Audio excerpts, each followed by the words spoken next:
Ketika kita bicara tentang pesantren, sebenarnya kita sedang berbicara tentang kekuatan besar yang berakar di tengah masyarakat. Saat ini ada lebih dari 42.000 pondok pesantren dengan lebih dari 11 juta santri di dalamnya. Ini bukan sekedar angka, ini adalah kekuatan sosial ekonomi masa depan yang berakar di tengah masyarakat, serta tumbuh dari tradisi dan semangat perjuangan.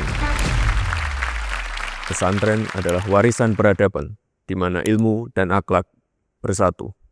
Dari pesantren telah lahir tokoh-tokoh bangsa, pejuang kemerdekaan, ulama-ulama besar, para pemimpin umat, dan entrepreneur sejati penggerak ekonomi masyarakat. Dari pesantren, santri bisa mendapat bekal ilmu agama dan ilmu praktis kemandirian ekonomi seperti di sektor pertanian, peternakan, konveksi, hingga beragam industri halal. Pernah terbayang produk digital printing berkualitas yang dipakai salah satu perusahaan di Belanda ternyata dibuat di mana?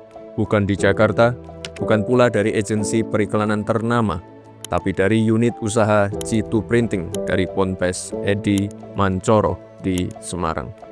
Ini adalah bukti bahwa pesantren sebenarnya memiliki kemampuan menghasilkan produk yang mampu menembus pasar internasional.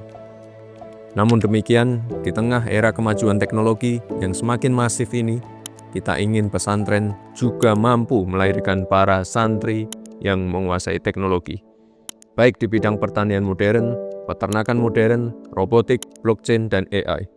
Para santri harus mampu menjadi pencipta peluang, menjadi pelopor inovasi yang menciptakan solusi, serta menjadi bagian dari perubahan, tanpa kehilangan jati diri dan nilai-nilai akhlak yang selama ini melekat pada diri para santri.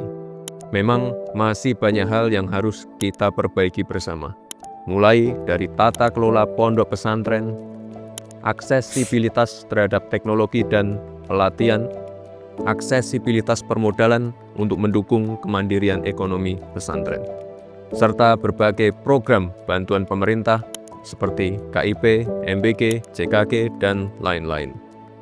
Namun pemerintah di bawah kepemimpinan Bapak Presiden Prabowo memiliki komitmen kuat dalam pengembangan pondok pesantren dan menjadikan pesantren sebagai bagian dari agenda pembangunan nasional.